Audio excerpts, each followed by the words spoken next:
podcast is part of the Sports Social Podcast Network.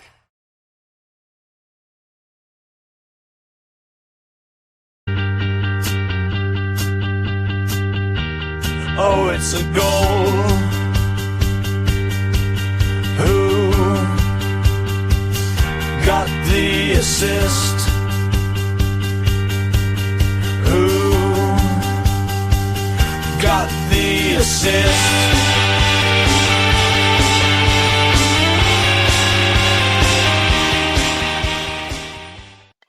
Greetings to sisters, but not to Mickey van der Ven owners. Kid, all are welcome, but oh man, what a final sting in the tail, or last game delight if you're an owner to end a really mid sort of game week for many. With a couple of transfer reviews by one of us, I'm sure you can guess who. We're back, as spoiler, it's me, nervously watching on the cup games tomorrow for any injuries that may occur. Joined as always by Sam. How are you, mate? All good? Yeah, very well, thank you. It all got off to such a nice start on Friday evening, didn't it, Tom? We were both very optimistic about our Game Week 9 performances after a lovely effort from Joe Rodon, especially assisted by Sean Longstaff, which I think I called on the pod, which is the first of You did. probably any calls that I've got right over my 2.5 years on this pod. So that was nice. It all got slightly worse after that, but it was still a good weekend overall. I enjoyed the football, quite a high scoring weekend as well. Lots of goals in it. And it felt like we had some classic Barclays action. So yeah, enjoying it. And Football Manager came out as well. So I got my teeth stuck into that a little bit. We'll talk about it off pod. I don't think it's a perfect game. But anyway, we're here to talk about FPL. On the agenda today, first of all, I should say, as always, we are Who Got the Assist. If you didn't know that by now, what are you doing here? On the agenda today, Game Week 9 update very quickly, having a look at our teams. Then the main focus today will be patience versus proactivity. So maybe sticking versus twisting would be another way of phrasing it, especially with midweek jeopardy. What's the right approach? Is there a right approach, or is it a bit of a blend of both? And of course, we'll be talking about form versus fixtures with 5 or 6 new faces in there. 1 week punts makes a return, and I'm going first for once, although I'm not sure I've taken advantage of that. Captaincy, is Haaland still a nailed on pick, or are other people coming into play? And of course, we'll finish off with our own independent team dilemmas as we move towards Game Week 10. It is Tuesday, the 28th of October. There is some Carabao Cup action going on in the background tonight, in the form of Fulham and Brentford playing independently. And of course, a lot of the big Premier League clashes in the Carabao Cup are on the Wednesday evening. So we won't have those updates for you today, but of course, things can change on the Wednesday after some of those teams play. And that is kind of a theme of today's podcast as well, isn't it, Tom? So we'll be talking about whether it's worth going early and being proactive with moves, but also on players in general, holding on to them or maybe just jettisoning them as quickly as possible. So first off, let's get the admin out of the way. How did we do in Game Week 9? Tom, who's first? I think it's you, because you scored a paltry 1 more point than me. Yes. As you said, good start, but it kind of just faded there, didn't it? It didn't go any higher. It faded badly. I mean, all week I was whether or not I was going to be bench boosting. So I think either way, I would have been fairly comfortable with my decision. I don't think whichever route I picked, I would be that much in a different mood. I probably would have ended up selling Anderson for Keane to enable the bench boost. Keane would have got 1 point. I would have had a 11-point bench boost, or if Anderson was fit, maybe a 12 or 13-point bench boost. That would have been probably fine. I wouldn't have lost any sleep over it, but I'm also happy to have not used it, saved the transfer, and live to fight another week on the bench boost and look for other opportunities. As it is, didn't bench boost. Rodon, 13-pointer, so close to a 17-pointer and being on the Wall of Fame for me, but still very happy with 13. And then it was clean sheets across my back line with Gabriel getting the 3 bonus.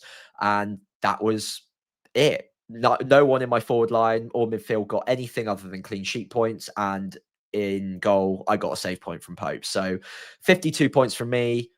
Not really that exciting. It's clean sheets all round, and we move on with a slight green arrow that could have been so much more after that first game. And until Big Mickey came along in the final game of the week, I had about a 600k green arrow off of 4 returns or 4 returners, and that would have taken me up to about 600k, maybe 500k if I got lucky in that game. So yeah, a little bit underwhelming in the end, but a green's a green inside the top million. Got 2 free transfers. I'm happy enough. Yeah, green's a green. That's kind of the adage that I'm rocking. It's the 4th green arrow in a row, Sam, which sounds very Great. impressive, but less so when you consider that it's 3.3 million to 2.65 million in 4 weeks. I think that's a rate of 175,000 places each week. Very tough season. Just as we said, kind of chatting over the weekend, only just that 1 week to propel me forward, like you did earlier on. Just got to laugh at a bit of irony, I suppose, after Rodon's haul on Friday night. When I said to you, I posted this online as well, didn't I? That a green arrow was basically guaranteed for us owners because we were so high above the safety score. Enter Mickey van der Ven to really make us sweat. I think I was 8 or 9 points above safety before. Yeah. It was like ended up with just 2 points above safety. Green arrow, but nothing really to shout about. And a bit of recrimination at work as well, where I said to one colleague to bench Mickey and play Taco. I think I do stand by that decision, to be honest. Yeah. Another crowing because he was like really annoyed that I'd overtaken him. Texted me on Sunday, just going, "Oh, you've done me now." And then literally after that, he just went in the office when I went in. So that was quite funny. Yeah, 51 points. Rodon, obviously the hero. Bruno, oh my lord, again points dodging. That's 2 big chances missed in 2 games. Could have had another goal, another assist with just DEFCON to show for his efforts, and the double clean sheet, and that was pretty much it. So yeah, roll free transfers to free transfers, sorry, and 2 have already been used to beat the price changes. We'll come on to in a sec. So yeah, continuing to just kind of keep my head above water, as Joseph Robinson said in the chat as well. I just feel like that's kind of how it is right now, just waiting for that one big week. But yeah, it's been a while since I've tasted that sort of stratospheric green arrow. So yeah, hopefully it's just primed, simmering away, ready to boil. But hey, who knows? Right. So interesting one this week on productivity versus patience. Last week we looked at the mids, and we will probably go back to the forwards and do a similar analysis. But we thought it might be quite interesting to break this up a little bit and talk about productivity versus patience, because there are a few players in the meta, Sam, who have all kind of, I suppose, seen mass movements on them already, aren't there? Yeah, so I mean, the 3 on screen, João Pedro, Reinders, Gyökeres, they are all being shipped off pretty quickly, particularly João Pedro, with good reason as well. The form is not there. He's been a little bit injured. There have been mitigating circumstances up to a point, but I think patience has run out for many. And when there's quite an obvious other striker at a similar price point, I can understand why 600,000 managers have gotten rid of him. We'll obviously look at each of these in detail. We're going to have a bit more of a meta discussion about patience versus proactivity. But I think the reason for picking this topic this week largely centers around him and Gyökeres in particular. And I think they both have slightly unique cases that we can't batch them together as the same problem, because one is at least getting the data, and one also has immediately good fixtures this week coming. The other one has, I would say, a lot more reason to be sold, even if there are 2 good fixtures on the horizon. João Pedro isn't getting shots away. Famously, I think every podcast that I've listened to in the last 3 weeks has been talking about the lack of shots he's been having, even moving back into a more withdrawn role in that number 10 spot that we thought he'd do better in and be more connected to the game and more on the receiving end of passes. That didn't work either. That hasn't really done anything for him. And then Maresca after the match said that, look, we're still monitoring an injury. He's not training every day. There are just a lot of reasons not to love him right now. The only reason to keep him would be the fixtures coming in 11 and 12. Whereas with Gyökeres, the fixture is immediate. It's Burnley, and he is at least getting some shots away. He's getting into good spots, and he's getting not amazing data for 9 million, granted, but at least reasonable data.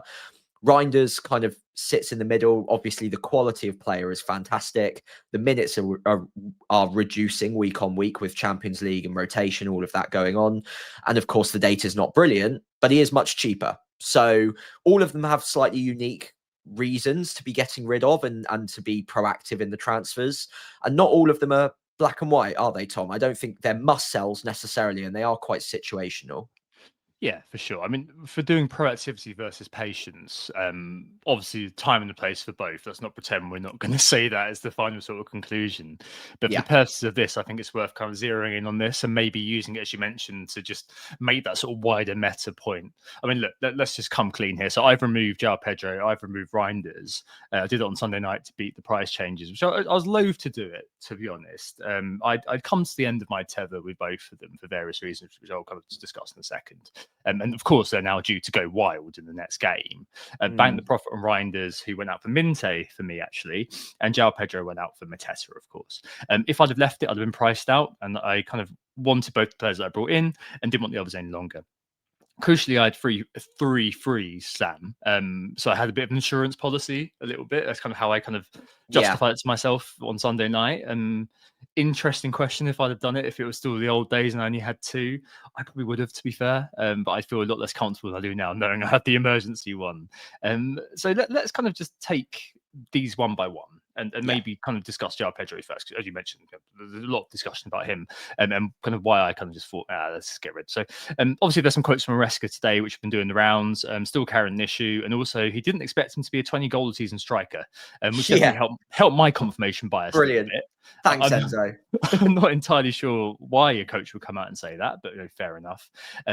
Chelsea in general, I mean, there were some words out there that they did seem a little below par, perhaps jaded from Club World Cup, but obviously they're still sort of, I think it's fifth equal fifth for Team XG. So, they still have that sort of, quality.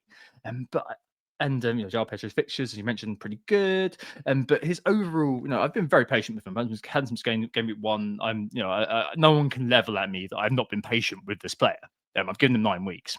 And looking into kind of just the match by match, you can do this for any player. So it may apply. It may sort of apply to some. They might want to keep them for some reason. It may also not apply to others. I'm just using it to build my own case here, right? So João Pedro, he's not had a shot in the Premier League that has garnered an expected goal reading since game week 4 in mid-November, according to FBref. He's got 1.8 XGI this season, and only 0.5 of that have been recorded in the last 5 weeks, meaning 72% of his expected goal involvements were recorded months ago.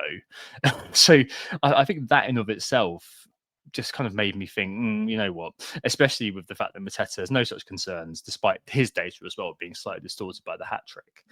But I don't know, it just kind of felt to me like the right time, because I had given him a lot of time, and it felt like this was the kind of the time to jump on Mateta for the midi/maxi swing, depending on how you deem it, for Palace.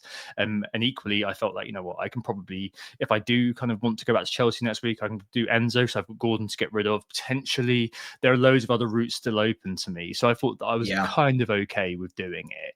And so that's kind of why I was advocating being proactive. Well, I wasn't advocating, I was acting on being proactive. On Sunday night with him, I just felt like that was kind of the right time to do it. But you're not sure yet, are you? Yeah, so I think, like you say, we're a good case study in the way that our individual unique situations might dictate the way that we approach this. And there is partly just an attitude difference in the way that we play the game, because I do like to mull things over and minimize risk by waiting for midweek fixtures, things like that. But also I've got a larger question at play here, which is, do I need to be getting, is it really desperate to be getting rid of João Pedro to move to Mateta this week? And I'm still not completely certain that it's worth 2 free transfers to do it.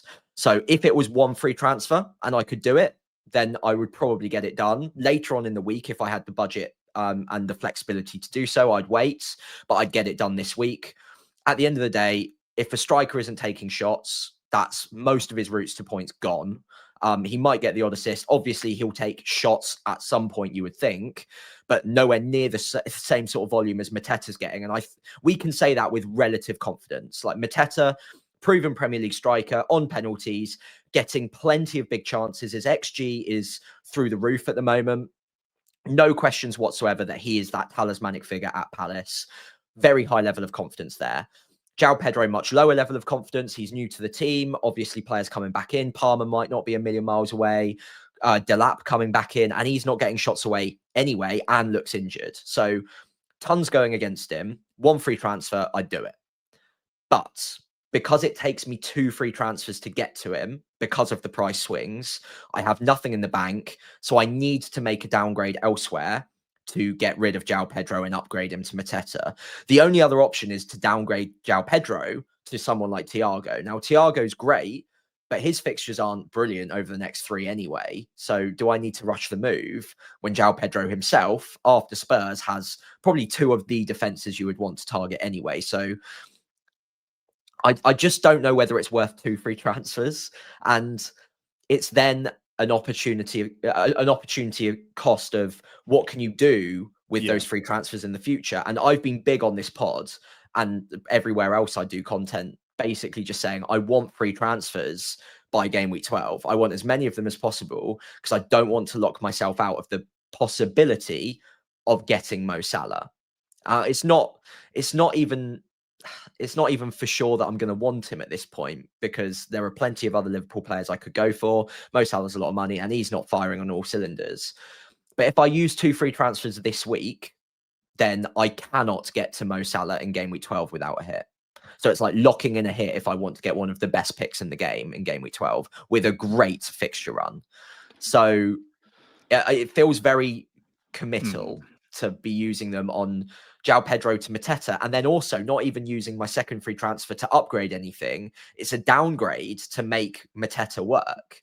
So it just feels like it's a lot of work to make one iffy player into what I think is a much better upgrade. But is it worth 2 free transfers and possibly opportunity cost later on down the line? I don't know whether it's that essential. And I don't know whether I have that little patience on João Pedro to just make it a fire sale. Yeah, I mean, if you still are a believer in João Pedro, then I can see it. And obviously the fixtures are going to fuel that. I suppose the only kind of thing that crops into mind for me is kind of the poverty of Ross in pre-season and sunk cost and all of that. That, like, you're investing a lot of sunk cost into potentially getting Salah, but at what cost to the short term or medium term? And it may well be, Wolves is a great fixture for anybody right now, and I think that it is going to be that is kind of a concerning sale for Wolves. I mean, if that was up next, there's no way I'd be selling him, in the same way that with Gyökeres having Burnley up next, there's no way that he was featuring on my list. Like, if the fixture, I mean, this probably kind of underlines kind of how similar these 2 assets are in many respects. If the next fixture for João Pedro was Wolves and the next fixture for Gyökeres was Spurs, then maybe the should be on the other foot, and I'd have sold Gyökeres, because it's kind of quite a convenient time to do it, with the jumping on point being there for Mateta. It just, I don't know, it centers on, I guess, predictability for me, perhaps, like the predictability of this player because of what they're doing in terms of the underlying, what they're doing to the eye, in that they are going to get me returns effectively. What the probability of those players getting returns is, and how I judge that, and how I sense check that against kind of checks and balances like review and like talking to people like yourself. And I suppose for João Pedro and also for Reinders, those in my estimation have kind of dropped off. But it's for different reasons. And I suppose that's why it's hard to kind of typologize these sorts of things, because it's always a bit of a case by case basis. I mean, broadly, and we'll talk about this in a minute, I'm always going to be probably more on the side of taking a bit more of a risk on less information than you. But that's not to say that you're not that you're completely risk averse, like Nick was. Nick was a lot more of a risk, hands off sort of cautious player, whereas you're not exactly that. It's just you like to have a bit more information. Whereas for me, on Sunday, I just thought, what, this is probably my only chance to do this. And if I wanted to get a couple of players that I really wanted, so I had to go for it. Whereas you're happy to kind of get that information. So, I mean, I think there's kind of, it's a little bit of column A, a little bit of column B with João Pedro. And I can completely understand why people are kind of being patient on the other side of it being quite proactive. I do think it's quite instructive that even the analytics models are probably in saying that it's time to give João Pedro the push, or at least they were for me. But I mean, that's by the by. It depends on how much you value those things. Yeah. For Reinders, I think that he's another one who was a bit of an early season darling. Again, one that I gave many weeks consideration to. 9 weeks. I've just got the goal in the game week 1, got the assist against Arsenal. But those expected minutes, so differently to maybe João Pedro, because I wasn't expecting him to perhaps at his price particularly provide me with kind of week to week returns. But it's the minutes really that have fallen off with likes of kind of Cherky back and things like that. And the role he was fielding in this weekend kind of was nailed in the coffin for me. Despite I think he did have a chance in the game, didn't he, if I remember correctly? But I just felt that was kind of the time to again kind of move on from him. So 590s in a row the first kind of 5 game weeks. It's been kind of the trend line has been on the decline over the last few weeks, and I think that there's kind of a high sort of X sub around the 60-minute mark. I know they were preparing subs around the kind of 58th minute mark against Villa. I think most people who own Reinders, or we both benched him, but I don't know if you own him actually, but I benched him. I think most people kind of think, oh no, here it comes. I didn't think he did kind of limp on to about kind of 60, 70 minutes. I mean, he's still sort of producing the numbers you'd expect for a 5.5. But I, in my situation, had an opportunity to upgrade. So I did. And some people, and maybe I think that's probably the more sort of common scenario people find themselves in, if they do own Reinders and maybe do own João Pedro, maybe are thinking, all right, maybe it's time to downgrade Reinders to allow myself to then make the upgrade for João Pedro to Mateta if you haven't got any money in the bank. So I think a lot of people are sort of quite stretched on that, in that sort of predicament. So yeah, I mean, 220k sells for Reinders and the price dropped. I'm not going to lie, it felt very good to bank 0.1 million profit on him. But yeah, I mean, can you see why people are getting rid of Reinders, Sam? Yeah, I'd probably have him down as a sell, to be honest. If you've got nothing else the matter, or if you wanted to downgrade Reinders to then upgrade João Pedro, I think that makes a lot of sense. Like you say, the minutes have been in question, and he's a fantastic player, not doubting the quality. But Man City have a lot of fantastic players in a very similar position to one that he takes up. And they've got Champions League to contend with. They've got other competitions that they need to have players fit for. I just don't think you can guarantee the minutes for anyone in a Man City shirt outside of the name Erling Haaland or probably Donnarumma now. But outside of those two, I think it's just too risky. And okay, he's never going to be a desperate fire sell because of the price. He's not taking up your second, third midfielder spot. He's more likely your fourth or fifth, and you might not need to play him every week. So you don't need to rush out after this pod and just get rid of him regardless of anything else. But if he's one of your starting players most weeks, and by downgrading him to someone like a Granit Xhaka or to Dewsbury Hall or to Longstaff even, you can save that little bit of money to upgrade a defender to another Arsenal player or to upgrade João Pedro to Mateta. I think that money can go a long way in other spots. So I think it's just one where you're not getting the best possible value for money anymore out of that position, and you can get better value for money at a cheaper price. So I'd have it down as a sell. Yeah, I have no problem with the move you made either, Tom, by upgrading Reinders to Minter, or also absolutely fine if you've got the money to do so. No qualms with that whatsoever. Yeah, I think again both of them sort of make sense. And we'll come to the wider meta point in a minute. It's just Gyökeres to kind of cover off here. Of course, been super disappointing, and Nikolai in the chat has been kind of about voicing the views of many that he can't hit a barn door, etc., etc. And I can completely kind of empathise with that. I did say in the summer that I was a little bit unsure about the signing, that our system isn't really tooled up to a proper number 9, and more tooled up to a more versatile forward like Kai Havertz. Definitely giving him the next 3 personally, hoping he does something somewhere and then moving on. And I spoke about this last week, but the opportunity really here that I see in Gyökeres is that I can kind of move him around as a piece without much reservation for selling him on. Whereas if you own, say, a Saka as your third Arsenal, you're going to be much less likely to want to move that on, I think. So it might that might be a way that I can play it, and I think I'm on a different path to a Saka owner, basically, because that money is probably going to be staying invested in that asset. Whereas for me, I'm probably likely to flip Gyökeres at some point. Yeah. It's just that, as I mentioned earlier on, in terms of the the fixture sort of order, I would have the greatest reluctance to bin him off versus Burnley of all games. So 110,000, I think it is sales now. It's not as big as I thought it would be. I think he's come 25% ish to drop according to live FPL. I mean, Burnley got the worst SGC, etc., etc. He's a Two flat good track Burnley games. too. Exactly, two good games against Sunderland, obviously doing gangbusters at the moment. Two good games, and it's a Slavia Prague game kind of midweek in between. I think it's probably right to just leave him for that, but very, very much on the monitor. I don't think anyone's got any kind of illusions that he's living on borrowed time, isn't he? Really, if you do own him. Yeah, I think so. And honestly, after the Burnley game, I'd still be tempted to sell, especially if he blanks against Burnley. That's 9 million, well, at least 4.5 million you can free up by downgrading to Krupi Jr. or something if you wanted to. So, yeah, Burnley's the really good fixture. I wouldn't be getting rid of him ahead of that, especially considering his track record does suggest that he does run pretty hot against the slightly weaker defenses. So I can see him scoring in that game. After that, Sunderland away from home might not be as easy as we first thought it would be at the start of the season. So I can understand it more then. And Spurs probably won't be an easy one either.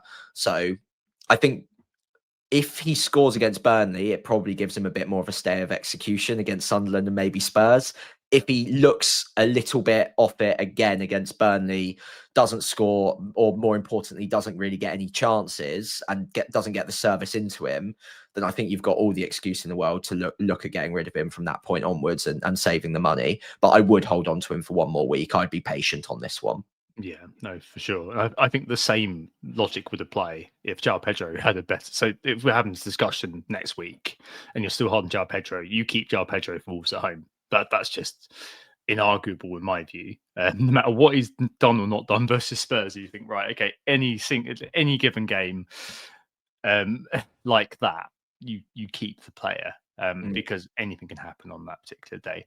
So that's the three individuals perhaps in the spotlight being discussed. We'll talk about the ones who are coming in form versus fixture. But I think kind of just in kind of the wider sort of meta point here, there's a risk appetite, of course. When Nick was on, we did that kind of risk profiles thing every year where I always came out as being quite risky and Nick always came out as being quite kind of risk averse. But I think kind of the satisficer versus maximizer thing is probably worth discussing again, maybe quickly here, Sam. So, I mean, I'm sure you've all heard me talk about this before, but behaviorally, we all do this all the time in terms of small and big decisions. And in this instance, we're talking about purchases, right? So outside of FPL, a good example is, say, you're buying a big item for the house. Recently, I bought bed, for example. And you can approach this in broadly two ways, which are maximizing and satisficing. If you maximize, like my partner does, God love her, she wants a detailed rundown of every possible option, the features of the bed, the types of bed, the price range, and the design, all this sort of thing. And it's all on the spreadsheet so she can make a really informed decision.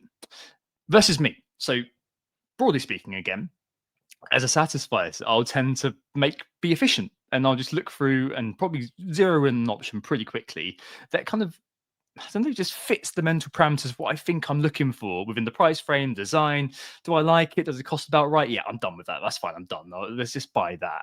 And basically, I suppose it kind of boils down to I need all the facts to decide as a maximizer versus that'll do as a satisfier, which is why on Sunday night I was just like, right, okay, I think I know enough to make the decision.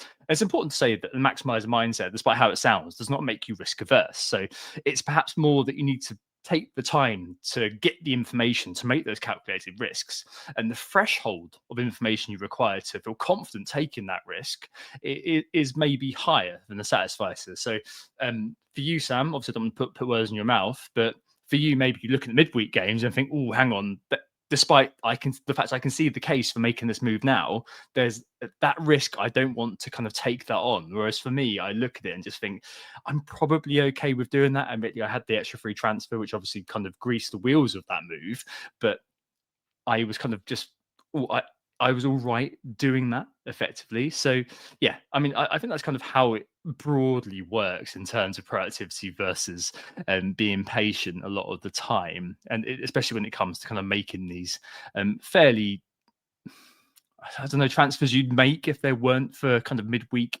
issues, maybe. Yeah, I think you've summarized that beautifully there. And of course, in our own lives and in FPL, we'll all be maximizers some of the time and satisficers some of the time. It won't be a black and white thing. However, with something like free transfers and decisions like the ones I'm making this week, knowing that there are midweek games, I want to veer towards being a maximizer, especially in this situation, because I think there's more that can go wrong, in my personal opinion anyway, in a week like this that would lead to a bit of a trap door that I could fall through if I were to take the risk earlier. If I feel like the risks are fairly minimal at the start of the week, then so there are a few different versions of this. Maybe there aren't any midweek fixtures, or maybe there's just a quick turnaround. So there's barely even any training sessions between one game week and another, looking forward to Christmas, for instance. Or perhaps you've got 5 free transfers or a couple of spare free transfers like you did this week, Tom, and there's less risk that you going early and therefore also being able to afford the transfers now. There's less risk that will come back to bite you in the arse because you've at least got that extra transfer in case another injury pops up during the midweek. So you've got that insurance policy. I'm a maximizer this week because I don't have that insurance policy, and I do need to monitor the midweek games because if anything goes wrong there, that could completely change my strategy. And I also need to worry about what those transfers could be used for in future game weeks as well, potentially. So that's why in a week like this, I'm a true diehard maximizer, whereas in other weeks, I might be a little bit more quick to make those decisions. In fact, earlier on in this season, I've done exactly that, where I think on the Sunday night, I went very early on buying Haaland and I think it was Reinders the week before Burnley. And Yeah, I think literally, yeah, I think there were like 2 price rises coming for both of them. There were players going the other way on the other side, and I was like, right, 0.3, 0.4 value straight away. Let's get those done. I don't think there were midweek fixtures, or if there were, I wasn't expecting them to play. It just felt like the upside was much greater than the potential risk. So maximizing in a week like that, satisficing in a week like that felt absolutely fine to do. But in a week like this, not so much. Yeah, absolutely. I think the final kind of dimension to add to this is kind of what you're buying effectively. And I'm not talking about different types of bed, which appears to have been the digression in the chat. But yeah, it is highly kind of situational. So we've spoken about midi, maxi swings of players, and do any of these sort of influence the proactivity or the patience kind of side of it? And I think that, if it's 1 week punt that is going to kind of rise on the Sunday night, and you're looking at it and thinking, oh, I'll be priced out of here. I think they're just rarely of interest to me nowadays, if at all. Like, I think the likes of Hwang in for that one fixture all that time ago, but that was the swan song of that, where I kind of thought, yeah, no more, I'm not doing this anymore. Yeah. You lost that free transfer, and the opportunity cost of it the next week just proved to be ridiculous. That could have had 2 free transfers, end up taking a hit, then another hit, and so on and so forth. But sometimes that could be fine. So pre-wild card, maybe that's the time to do it, because you've got that insurance of the wild card. Pre-5 free transfers and game weeks 16, 17, I might well be interested in taking a 1 week punt that week. Why not? Maybe the last game week before Salah goes away, maybe he wants to sign off with an explosion. You never know. If it's a midi or a maxi swing, though, as we've kind of seen with the 2 players I brought in Mateta and Minte, I'm much more tempted to secure players at a bit of a risk incurred. So Minte, long run of fixtures until Boxing Day. I think that's the Arsenal game.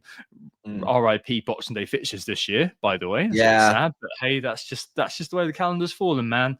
There's Arsenal away, and then Mateta, a long run of fixtures as advertised. So players I'm feasibly going to want to keep for a long time. I say that having bought Gordon for that particular reason, and I'm now thinking of getting rid of him. But them's the breaks, horses for courses. And so I do think that's kind of an extra element. So you've got your kind of the identity of the player, the kind of your own sort of risk appetite, your own perception of kind of when you're making the decision, and then that time dependency, which I think, Sam, is maybe the most important thing of all in terms of trying to identify individual cases when you might want to move on, or you might want to just leave it.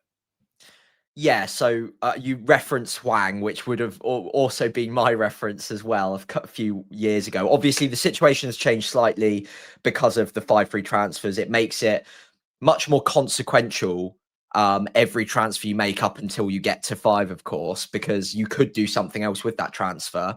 Whereas in the past, you were burning after just 2 game weeks. So there was a previous situation in FPL where it made sense to take a few more 1-week punts because the alternative was literally burning free transfers, and that just didn't seem to make that much sense.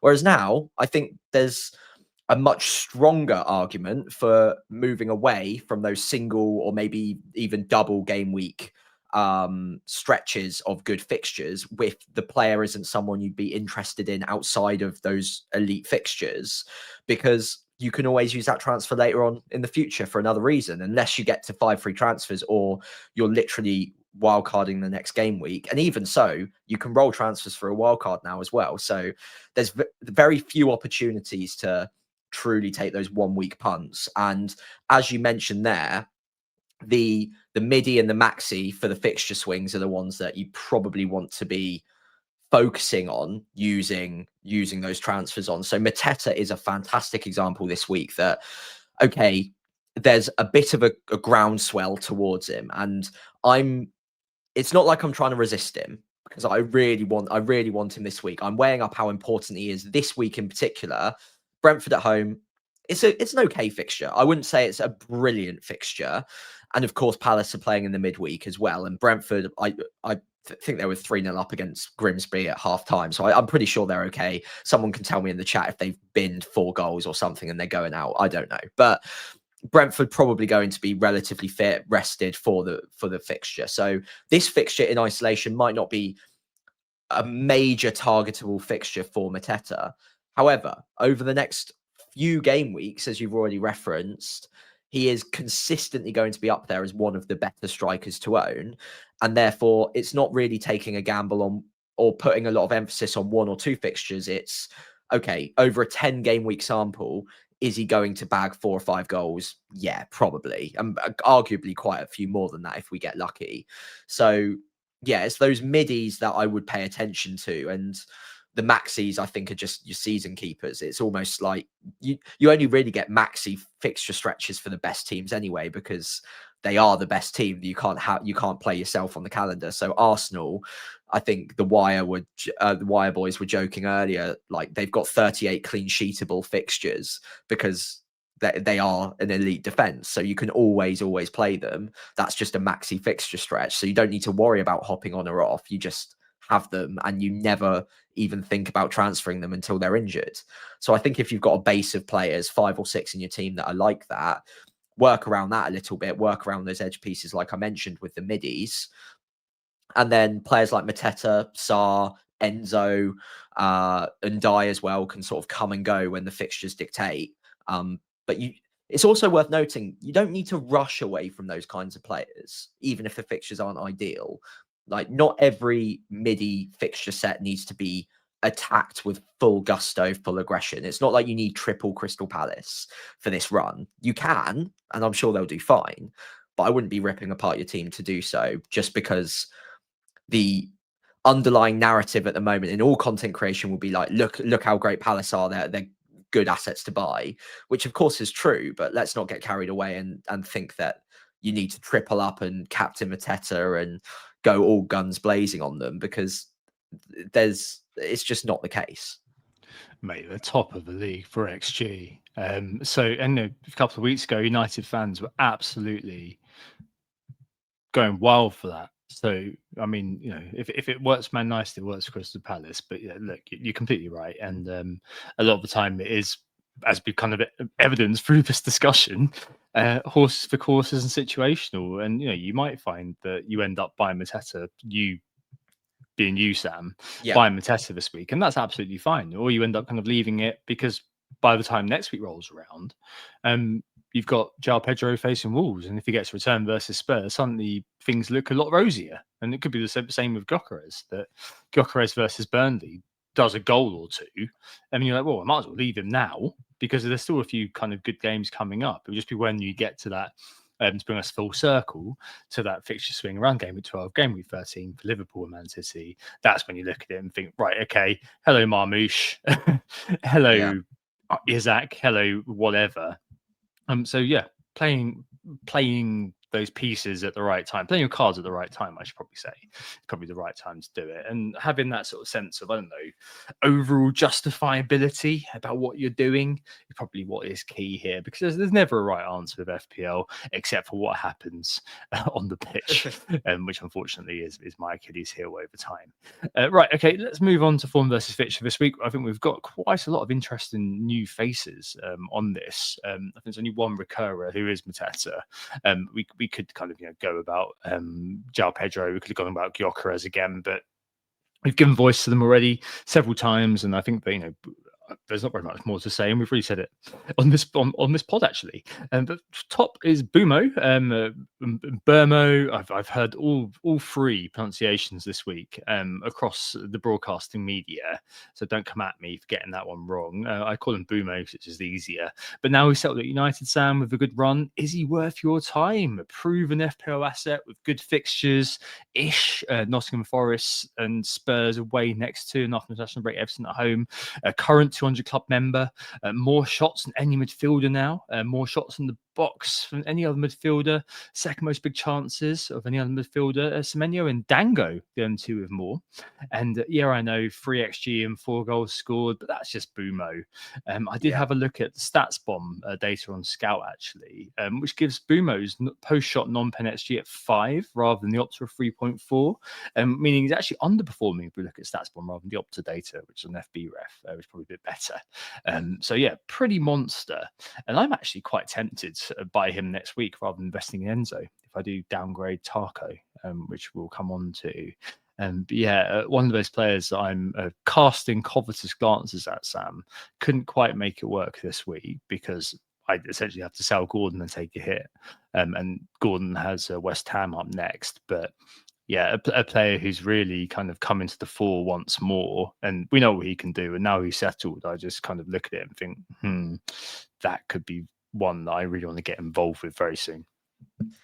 Yeah, I echo your thoughts. I'm very interested in Burmo in the next few weeks. I mean, if I had an easy route to him, I'd even consider it in game week 10, to be honest. The minutes are great. We know, we just have so much information on him. So we're highly confident in his ability as a Premier League player.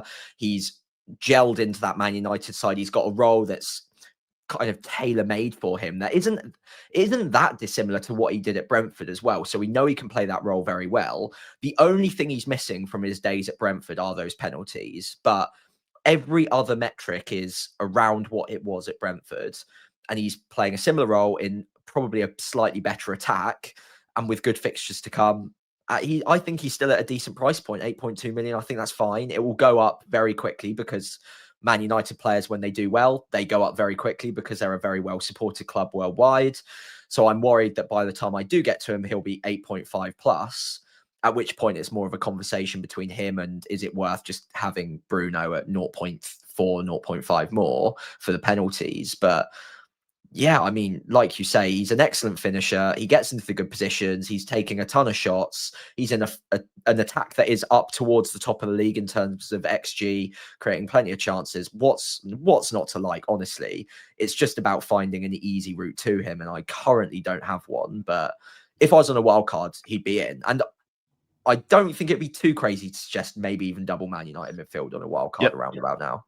Yep, I'm very, very tempted to go that way next week, and we'll see what happens. Just a reminder, my pre-season bold claim was for United becoming the norm.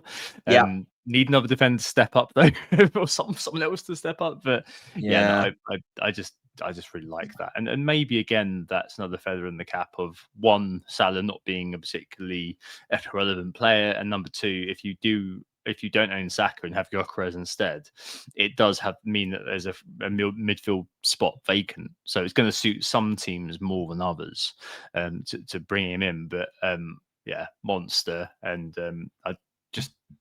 the run of fixtures isn't fantastic. There's not one single one, as I mentioned last week, which is particularly good. I think that's kind of 19 to 21 when he'll be away at AFCON. But nonetheless, I mean, for the shortish term, there's no fixture that worries me for United. I think it's 22 and 23 where they got City and Arsenal back to back. But other than that, just zero concerns about their fixtures. And because they've got no other kind of European competition to worry about. Similar to, as we saw with Arsenal and Chelsea in years gone past, they are prime for FPL because the minutes aren't a problem for particularly Bumo and Bruno. They even did us a favour by crashing out of the Carabao straight away. Legend. So they've got no midweeks. It's great. They're absolutely fine. The only problem, like you say, is game week 17 rolls around and Burmo has to go. So I still think there's plenty of time to have him between now and then, personally. Yeah, problem. But then you sell a player with probably a lot of profit as well. So yeah, no, I really like it. And if you don't own Bruno, but you want a piece of the attack for, is it 0.6 million less? Is it 0.7 million less at the moment? 0.7 at the moment. Yeah. Yeah. I mean, I completely you definitely go for Bruno, for Bumo over Bruno right now. And probably Cunha, you probably would have him as a distant third, unfortunately. Next up, Creepy Junior. So there's obvious reason for this is that he's the form pick inclusion at his price. Elvin Nilsson out of a calf problem, so one that you have to watch week by week. Is he the best enabling forward out there, Sam, or is it Mark Yu has the ship sailed because those fixtures are a little bit hairy the next couple? Yeah, I mean, I do really like him. I think he's a quality player, and I think pretty soon he's going to be a consistent asset to be looking at. But we don't know how long Evan Nilsson's out for, and you don't really want to have Krupi for the next two fixtures in particular, like Man City, Aston Villa. Even if Evan Nilsson is out for that amount of time, they're not ideal to be targeting. So you're only really going there if it is to basically bottom out one of those strikers to throw cash elsewhere. If for whatever reason Evan Nilsson's out for a long period of time and game week 12 rolls around and Krupi's still in the side, I think great. But I don't think it bodes particularly well that he's not getting perfect minutes even when Evan Nilsson isn't fit. I think he was brought off around 75, 76 minutes this week. Obviously, scoring record great, quality player, but he's very young. They'll manage his minutes a little bit, and I don't think he's completely locked in. So I like him, but only as an enabler. And if you need the money, that extra 0.4 you can get on GU, I think that's quite nice. You can do quite a lot without 0.4. So if you're truly bottoming out, then I think GU still makes quite a lot of sense. Yeah, 60,000 transfer for him. Unal is back as well, unfortunately, for anyone who's picked up Creepy. I think the time probably was last week, and you get Goo at 4.2, wouldn't you? To just have that extra 0.4 elsewhere. But yeah, in Creepy's sort of to his benefit, a great record in Ligue 2, 22 goals and 23 starts for Lorient in 24-25, which is probably why Bournemouth picked him up and knows where the goal is, unlike Evan Nilsson. And it feels like he's kind of, as you were kind of hinting at, one of those sort of long-term players in FPL, provided that he dodges a serious injury, etc., etc. And we could be witnessing the start of a player who's going to be in our teams for a little while, similar to Mr. Semenyo. But it really does boil down to number one, Evan Nilsson's availability, and also what happens with Unal.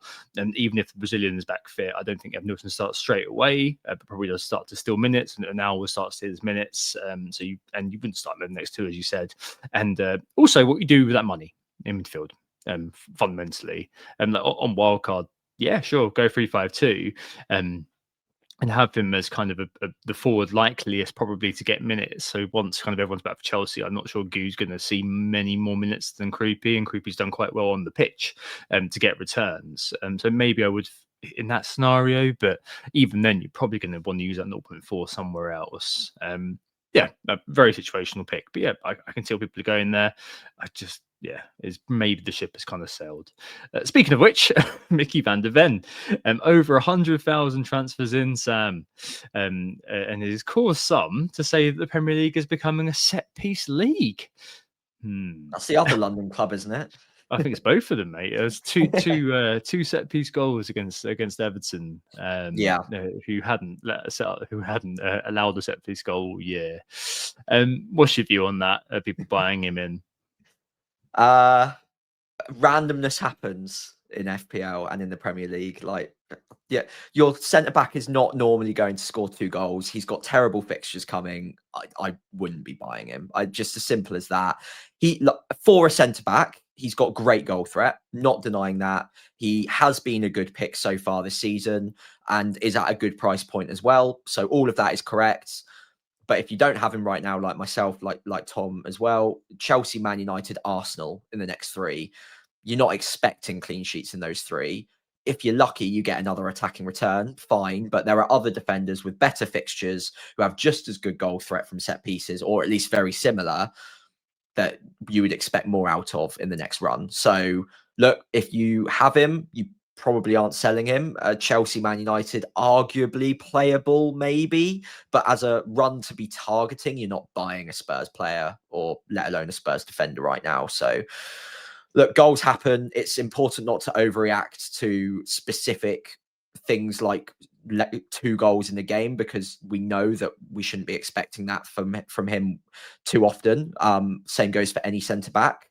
But is it a repeatable pattern to an extent? Well, yeah, because he does get on the end of a lot of set pieces, but it's just worth noting how regular that pattern is going to occur and reoccur. Maybe once every 10 weeks on average. And that doesn't even mean he's going to get 2 goals in those games. That might just mean he gets a couple of shots off, and maybe gets lucky once in a blue moon with an actual goal. So if he finishes this season with 6 Premier League goals, I would call that a pretty good haul from him. I think he's already on 3. So at some point he'll spike a couple more, but I mean, the way my luck's going, it will be in the next 2 fixtures. Now I've said that, but it will be normally spread fairly evenly across the season, and I wouldn't expect them necessarily in the next 3 game weeks, or the clean sheets, more importantly. Yeah, exactly. I mean, probably points chasey, just to put it politely, for those going there. Owners should obviously be very happy, but it's obviously pretty wild. I mean, Spurs are 6th best for XGC as Frank's tightened up there. Van de Ven himself has 7 attempts on goal, all in the box. 6 of 7 of them have been headers, and he's got 2 of his head and scored his sole attempt with his foot. Pun very much intended. So yeah, I mean, it is what it is. I share your sentiment. I hope he doesn't do it again with that effective ownership, due to bloat a bit more now because of what he will potentially do. But a very rare example, by the way, of a centre-back whose points, as Suja mentioned on Planet FPL, heard that today, and I was like, damn it, that was a note that I took as well, have come chiefly from 2 games. And he's also a centre-back whose DEFCONs are fairly minimal. So of his 55 points, Sam, only 2 have been from DEFCON, and that was in the last game. Yeah. So yeah, pretty wild, really. Kind of shattering the expectations in terms of centre back. So yeah, one of those that I'm not going to be looking at. But no, good luck to you if you are looking that way. I just feel like it's kind of not. Yeah, it is kind of maybe chasing those points that have already gone. But hey, all power to you. In terms of the opposite, so points that are to come, Mateta, top transfer in this week for in terms of the underlying market numbers. Well, no, second top, Mbumo is top.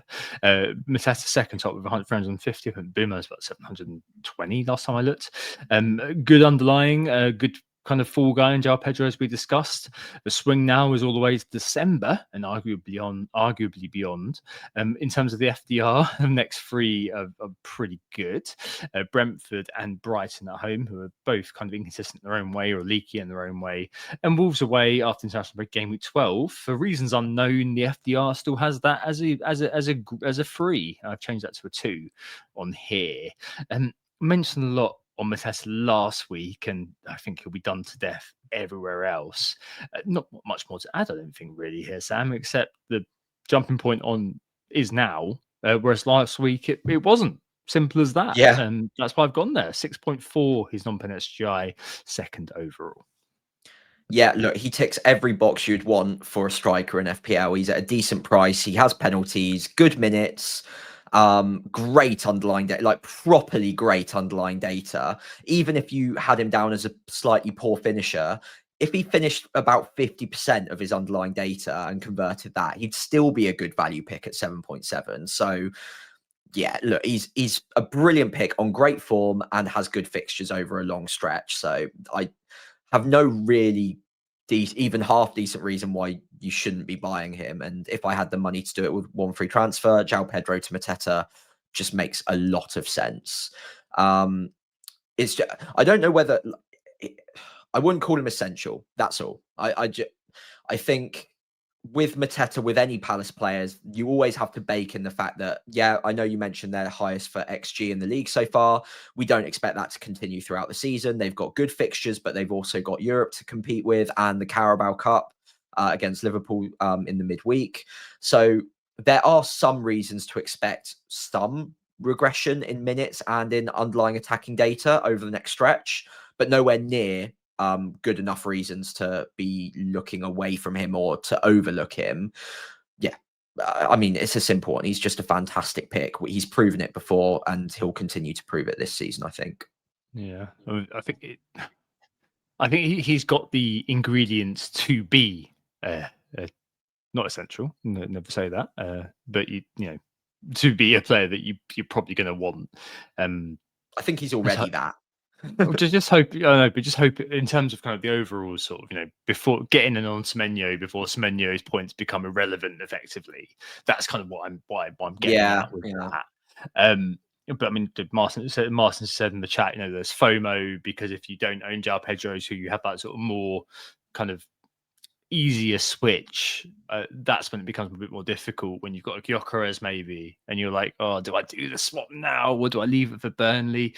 I think that's one where you kind of just say, you know what, you leave it for a week, see what happens. And you know, you mentioned all the fixtures for Palace, Sam. They are pretty hot and heavy because they've got loads of obligations across the board, and Glasner does tend to stack the deck in these games. You don't see Nketiah as often as perhaps you'd like for a player that you'd be buying in. So there is that to consider, and you've got Sarr as well. Just to kind of broaden the Palace bit, I think we'll leave the defense for now. But you've got Sarr as well, who I think is more. You know, if you can't get Mateta, but you can make a transfer to get Sarr in, who I think is kind of 10th overall for non-pen, but he's missed a lot of games through injury, hasn't he? I say that I probably need to check. I think he missed 2. Yeah, he's a few. He has missed a couple, and as I mentioned last week, his underlying kind of per 90 is kind of above 0.5, which is always quite healthy as well. So, you know, if you can't get to Mateta, but you can get to Sarr, yeah, okay, he doesn't have pens, but equally, I think that's also a fine option at the price. Yeah, I still really like Sarr at 6.5 million. He's good value. I don't think he has quite the same upside as Mateta, just routes to points. And the fact Mateta does seem to be the one with the shot volume and more of a focal point in that attack. But Sarr will get the odd haul. He'll get the odd 15 pointer. He does run hot some weeks. But there will be other weeks where he just disappears, as I've already seen in the last couple. So yeah, I've got him. I'm very happy to own him for this set of fixtures, and I wouldn't have them both as mutually exclusive. I wouldn't say, oh, you've got one, so you don't need the other. I think you can have them both, and you can treat them almost as separate. Although they play for the same team, they both have good underlying data. They can both complement each other. I think they're both good picks, and especially the value of Sarr is the thing that would probably tempt me the most at 6.5. There aren't many better around that sort of price point in midfield. So yeah, very happy to own him, and I would also recommend him as a buy this week if you had a spot free in your side at that price. Agreed. Around that price, Pedro Neto, one that I thought was worth mentioning here. Esteval and a player's come up in the chat as well, and that just looks like he could be very, very good. The rating on Football Manager is pretty insane. But Pedro Neto himself, quite doing all right for Chelsea. We've been uber differential. Good fixtures coming up as we referenced João Pedro. Not much statistically, Sam, to back him up. More of an assister. It's like 14 chances created. Is he in top 20 for that? But he's the most creative of Chelsea's defenders thus far, I suppose. And I think probably if you are looking to go there next week for the Wolves game, it's probably got to be Enzo, hasn't it, rather than Pedro Neto. But one I just thought was worth mentioning if you are looking for an Uber diff. Maybe not this week, but for next week. Yeah, I think as a proper differential, if you like to play the game that way, that's fine. Chelsea picks do have good fixtures coming.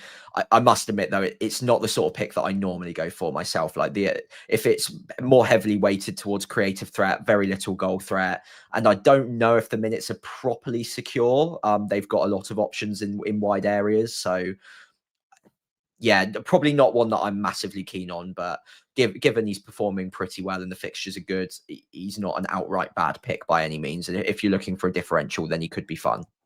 Yeah, Simple as that. But I think it's probably going to be Enzo who's going to appear on this next week. And Yeah. finally, Minte. I did mention that we honourable mention to Bruno Guimaraes at Newcastle in the form stakes of 2 double-digit hauls in 3 games. Second in the form filter for midfielders. I noticed as I was idly flicking through on the train home. A good swing for Newcastle. But yeah, I mean 6.5 for a joint 60th on underlying stats midfielder. I can't see it really, unfortunately. But Minte, who I brought in. Underline remains good. 10th overall for non-pen XGI, top 10 for XA, near enough. Not particularly an XG sort of rated player. Analog wise, most pen box touches of any mid, if anyone cares about that. Normally the Mo Salah sort of territory, and 7th for shots in the box. As midfielders, a bit of a headless chicken, old Minte. I do feel like whenever I've watched him, which is only 3 or 4 times this year and a few times last year, unlike Semenyo, I feel like he gets to a dangerous position and sometimes doesn't really know what to do. Whereas with Semenyo, he's a lot more deterministic, if that's the right word, Sam, in terms of what he does next. I think that's kind of the bit, because Mente is still quite young, still raw, etc. That will kind of see him sort of progress to the next level. But I think, of players around 6 million, he's the one who stands out to me as being the one who has that kind of potential for consistent returns over time. Be it trickling or having that sort of ceiling. The rest of them, I mean, we were hoping that would be Reinders, but I really don't see it elsewhere in the midfield. The gap, if you look kind of below 6 million, you got your kind of your Xhakas, who was mentioned as quite a good sort of pick up if you want something kind of quite consistent. I just don't see it elsewhere. I think Minte, and this is backed up by the models, is probably the one who comes out as being the one who's worth an investment. Obviously, kind of needs a Matoma back, or someone that sort of steps up to be sort of the dual threat. But good maxi swing for them, as I mentioned earlier on. It felt like a good time to just bring him in and just kind of see what happens. And he's just great fun, even though he is a bit of a headless chicken. So it was some great fun to watch if I own him as well. Yeah, I agree with that. I think at the price, it is a fun pick. You're not really risking too much. There aren't many better options around that. And he gets the sexy returns. He gets the goals. He gets the assists. He's very good from open play. He's a lot of fun to watch. And if you're playing FPL with a fun lens on, he's much more enjoyable than a Xhaka or a Longstaff or a Reinders. Well, generally, I would say, just because he's so head down, raw attacking threat.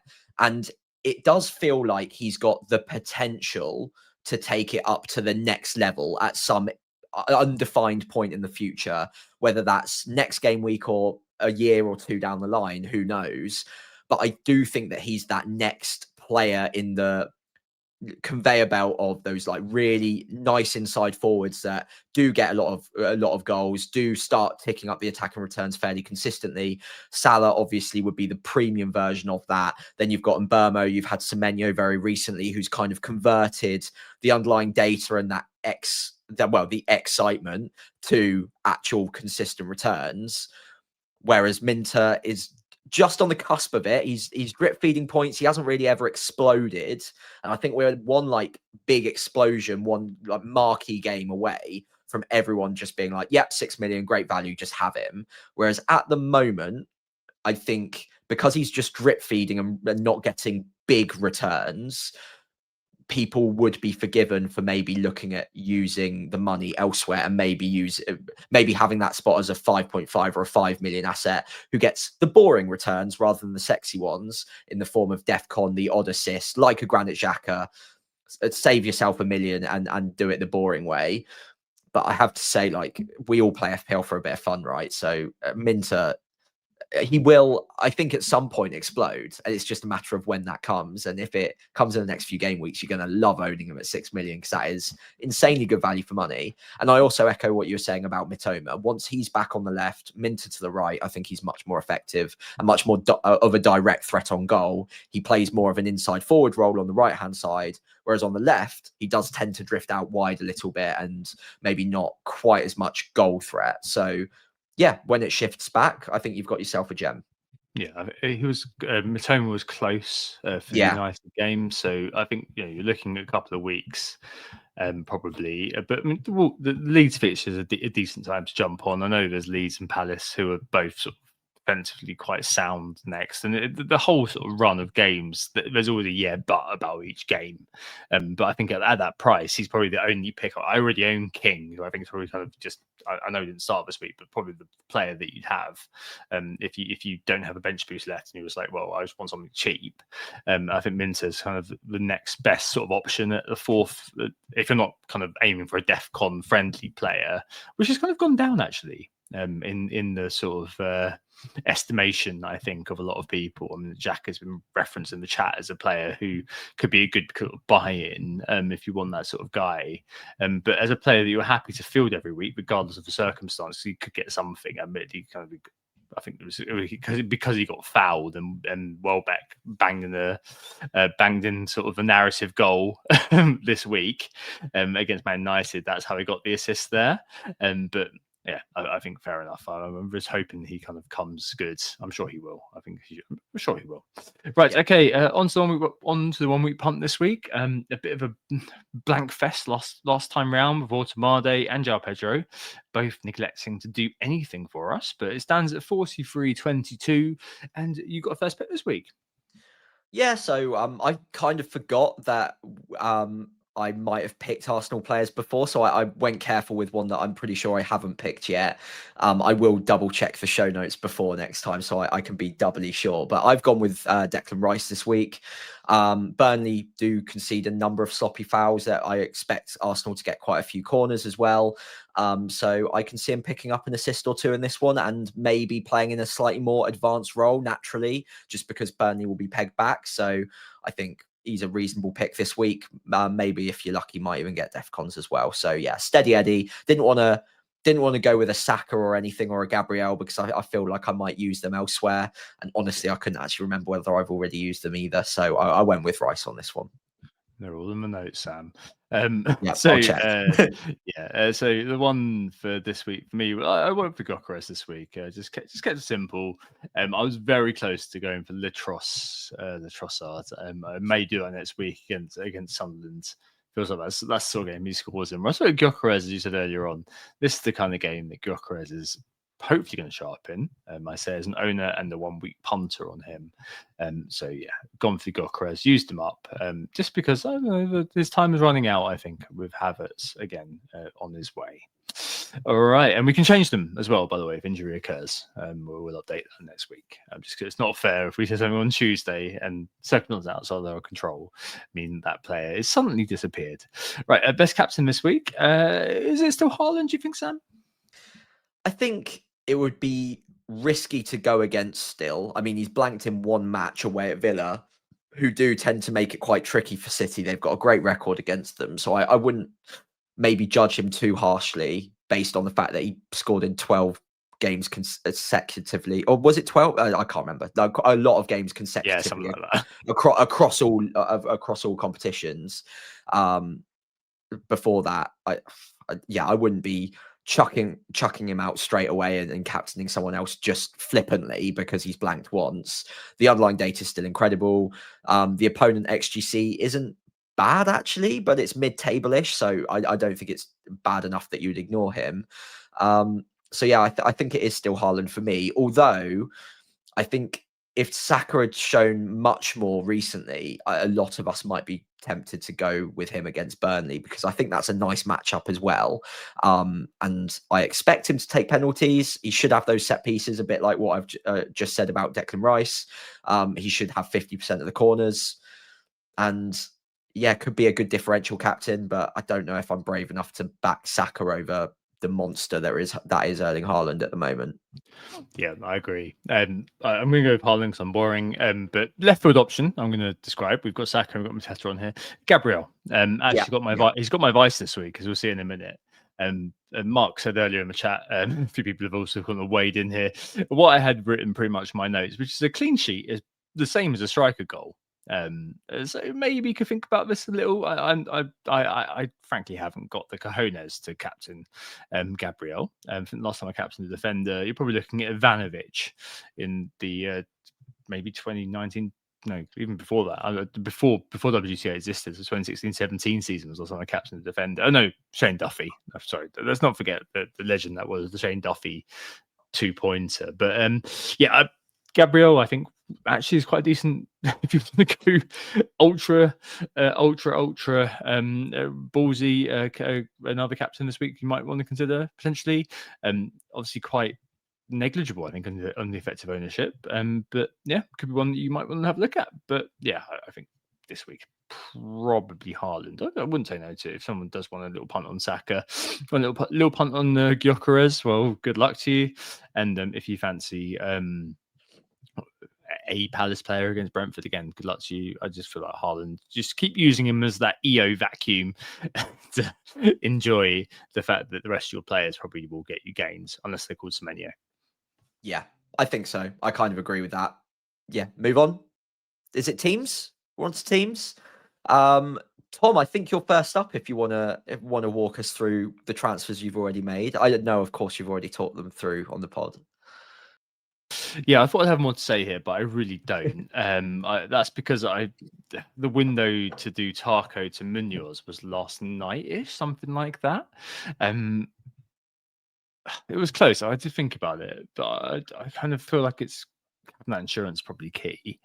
So overall, I'm just sat here hoping that there's no injuries this midweek, and if there are, I'll wear it. I'll make the transfer, and it'll be what it will be.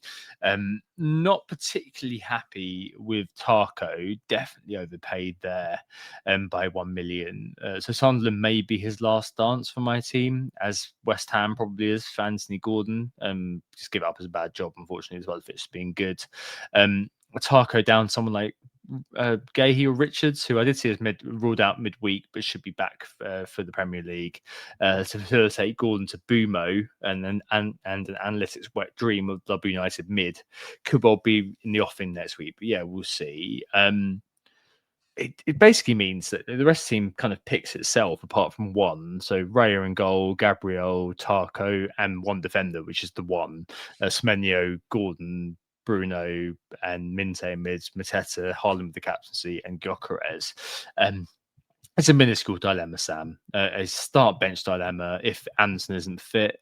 Anderson, it seems like from Fulham ITK, James Stevenson, at the FPL Kevin on X, that Wolves is now such a big game for the 17th place cottages that if Joe Anderson is fit, he might just play. But if not, he's busting my team because I think he either starts or he just doesn't play.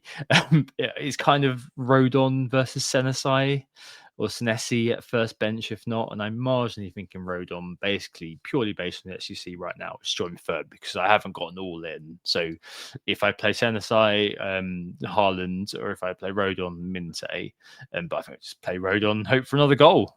Simple as that. Or have him first bench and hope for another goal. Simple as that. So yeah, that's where I am. I'm going to leave the other transfer, I think, this week.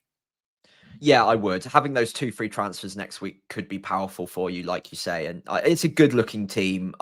Anderson might be back. If not, Rodon and Senesi both fine. Like they're not the best picks you could ever want in defence this week. And I'm dealing with the same dilemma, but I don't think it's worth a transfer necessarily just to get rid of Anderson to optimise for this week necessarily. And the rest of your team looks really solid for this week. So yeah, very jealous. Looks good. On to mine. In goal, Nick Pope with West Ham away from home. Gabriel Timber for the Arsenal double up. Then Anderson, same as you, with the exact same dilemma on him and my other bench defenders. I do on this graphic have Senesi first before Rodon. I think I'll probably change that. lazily assumed that Man City would be a good fixture for DEFCON. It's actually the worst fixture on the calendar so far. Tom Hadley made a great graphic on that recently, and I had a quick look at that earlier. For defenders to get DEFCON against teams, they're actually ranking the lowest. So I might just switch that, go with Rodon, slightly better odds of a clean sheet, and obviously won't be facing Erling Haaland is always a crucial factor. So probably reverse that. I am hopeful Anderson plays, especially looking ahead to next week where I'd like to bench boost. In my midfield, I've currently got Enzo, Semenyo, Saka, and Sarr. I think it's reasonable to suggest nothing's going to happen with those four. And up front, it's Haaland capped and Voltemada away at West Ham. And then finally, it's João Pedro. So my decisions, I've got 2 free transfers, nothing in the bank, will come down to how desperately I want Mateta, whether or not it's worth using those 2 free transfers. And if I do so, where am I finding that extra 0.2 million to spend? So I think Mateta's 7.7 right now. João Pedro is 7.5. I need 0.2. So I can do that one of a few different ways. I can downgrade Senesi to a 4.5. Possible, but I do like Bournemouth's long-term fixtures, and I think Senesi is a great pick. I could downgrade Anderson to a 4.1, someone like a Sunderland defender, so Alderete, Mukiele, probably the best options. Maybe Achempong, possibly, but less confident long-term on the minutes there, so I don't love that. So that's an option, but it would make bench boost in game week 11 look weaker with the Sunderland defender because it's Arsenal at home that week for them, albeit they do have Everton home this week, so not bad this week. Or I could look at maybe doing something really crazy and downgrading Sarr to Minter, or Voltemada down to Thiago, etc., etc. I think my favourite option out of the Mateta transfers would be Pedro to Mateta, Anderson down to Mukiele.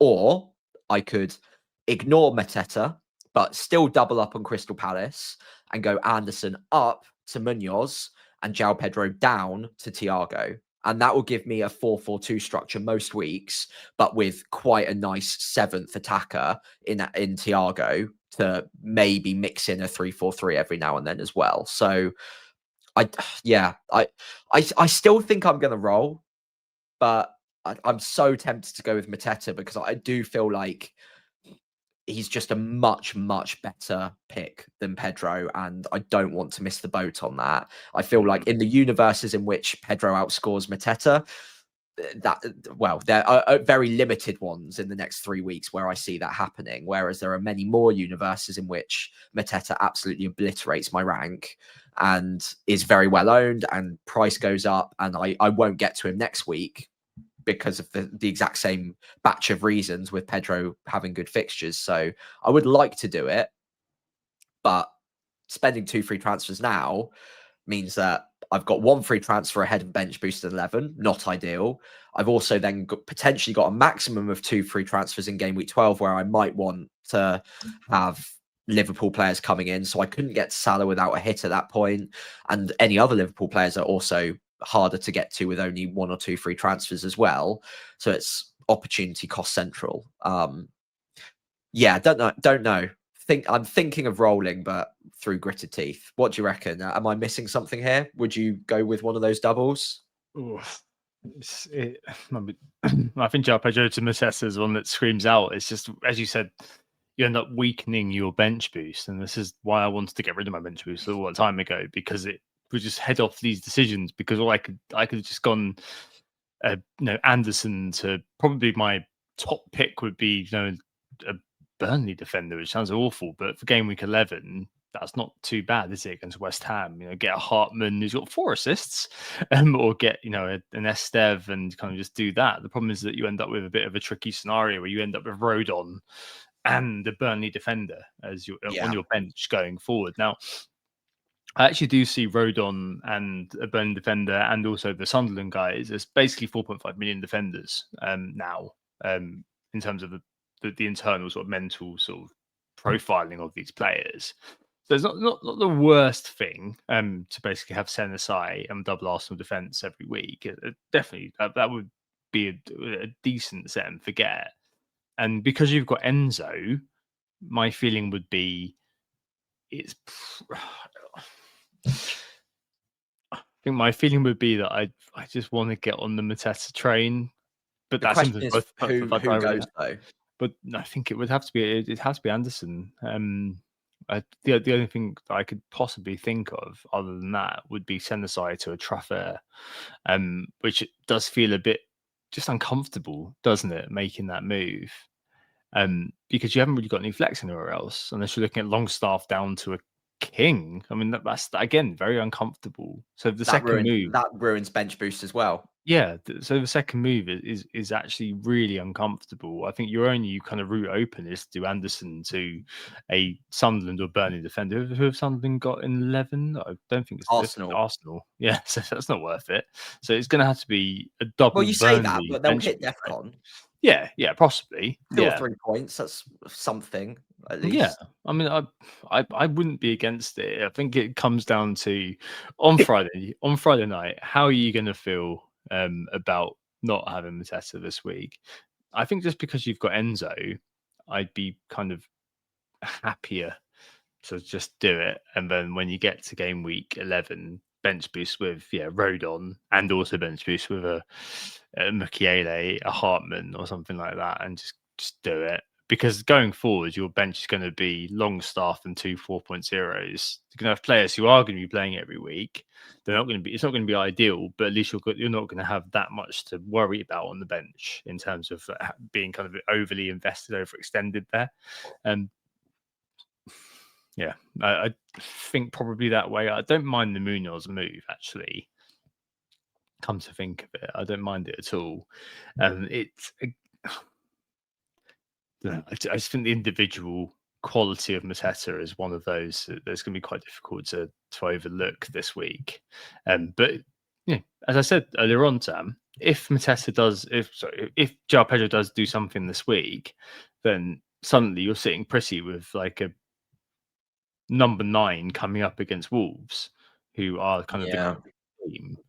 I'm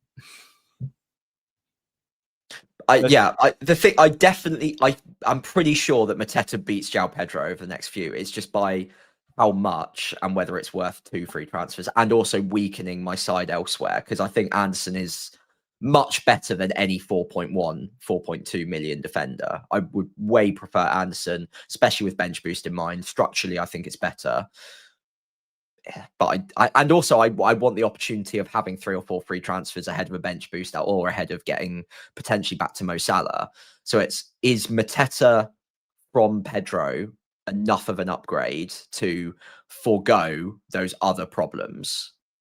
I think it probably is enough of an upgrade, personally, in terms of the predictability of points being scored and the ceiling that the individual has got. And I think that if you do end up buying a defender for Anderson, who, let's face it, Fulham are hardly Fort Knox defensively this year, Anderson, his kind of headline ceiling is probably the same as a Sunderland or Burnley defender, right? I mean, we're not kind of talking about having Van Dijk coming back from injury. We're talking about a defender from a team who are in the relegation mix, who are quite leaky. Was it 4 clean sheets last year? Yeah. I mean, we're not talking about a player like Baresi or something. We are talking about the centre back who is kind of coming back from injury. So I don't know. I just kind of I would probably just do it, stomach it. Have your bench boost as not being particularly sexy. A Longstaff, a Rodon, a Mukiele, a Dubravka this year, because of this unique circumstances of this year and how all of the promoted teams are doing. Probably at the tail end of it as we come into quite a congested period. But given how they're all doing, I don't think it's the worst thing in the world to just do it and get done, because at the end of the day, you're probably not going to be able to optimize that bench boost and get in kind of, the ideal one. I think that's a good enough one. The minutes are there. There's DEFCON for players. There's some element of goal threat for the likes of Alderete, for the Mukiele, an assist for Hartman, or Twanzebe at 3.9 or whatever he is. So, I mean, yeah, but it sounds like from your responses, you're not entirely sure. No, I'm genuinely in thought, because the points you're making are very solid. That I'm just trying to, like, we mentioned the maximizing thing earlier on in the pod. I'm trying to run through all of the risks attached to spending the 2 free transfers.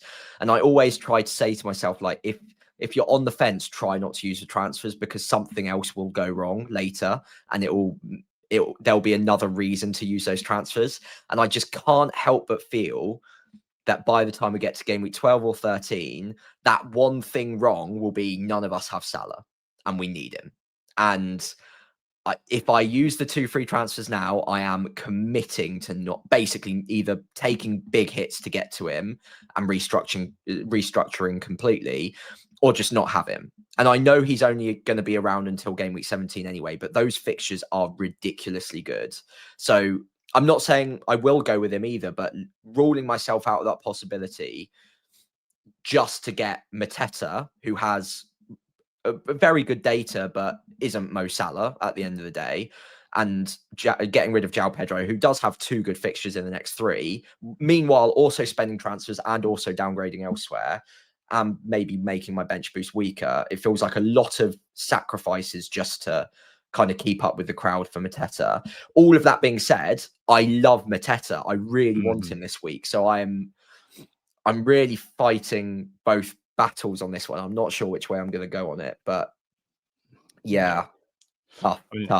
No, is the battle already won though, where you've kind of got the cheapest, except for Longstaff to King, one of the cheapest benches you could afford in terms of X minutes, and then I mean Arsenal's fixtures do sort of stiffen up, don't they? So I guess Saka to Salah is the way you kind of go, isn't it? That I would still need 3 or 4 free transfers for that. I've worked it out. Like Saka would be my Salah, but I still need to downgrade like 3 other spots to make that happen.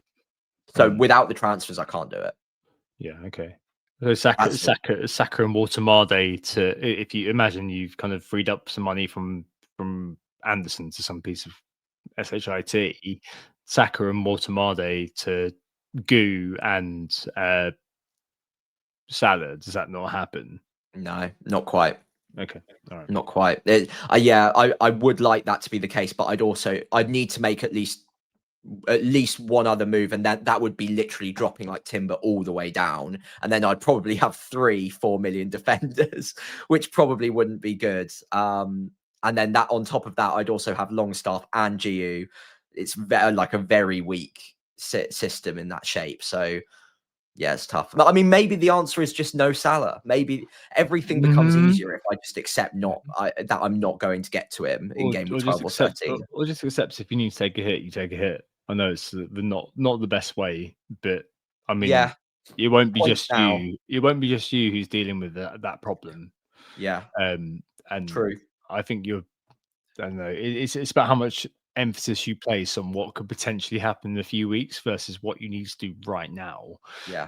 Or what you deem you to do at least. But I mean, you got Sarr in there. If you have Sarr and Munoz, I think that's kind of ample versus what a lot of people are going to be fielding this week, which is probably going to be one Palace attacker.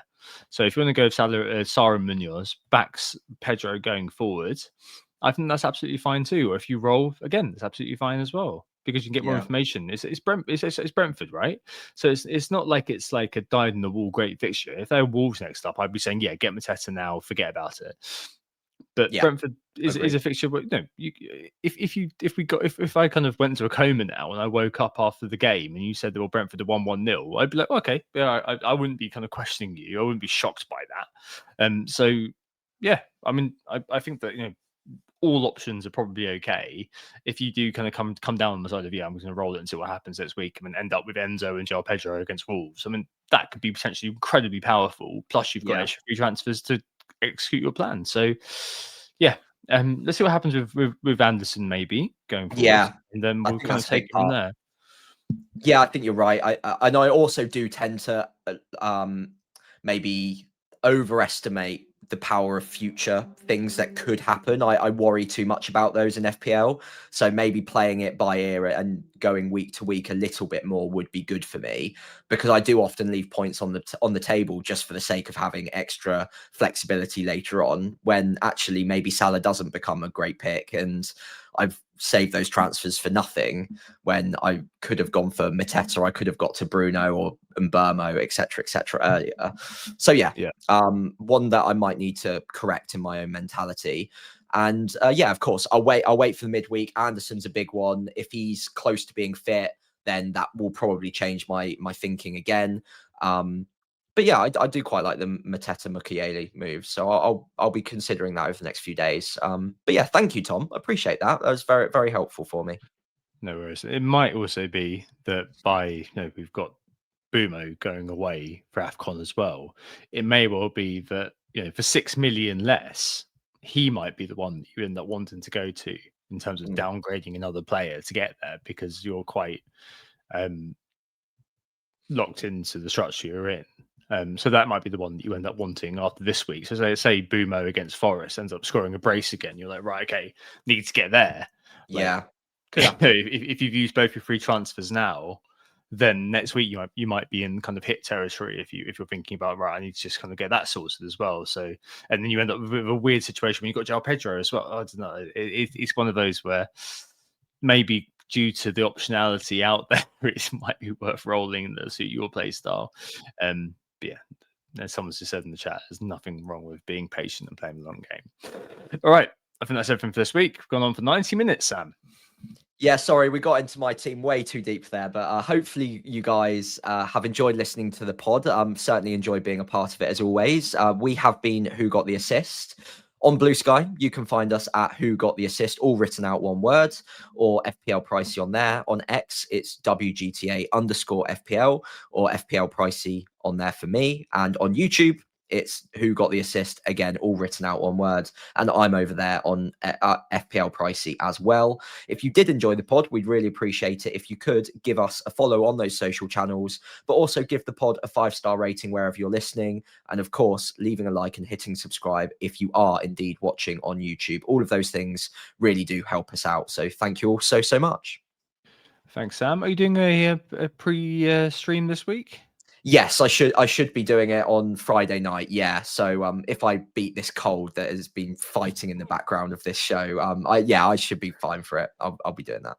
Lovely stuff. Thanks, Sam. Thanks all for listening and watching. We hope it's just you think about proactivity and patience in FPL. Ban this week. We'll see you next Tuesday.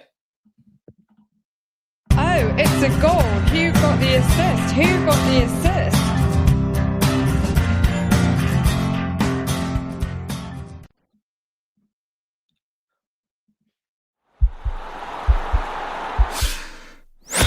This podcast is part of the Sports Social Podcast Network.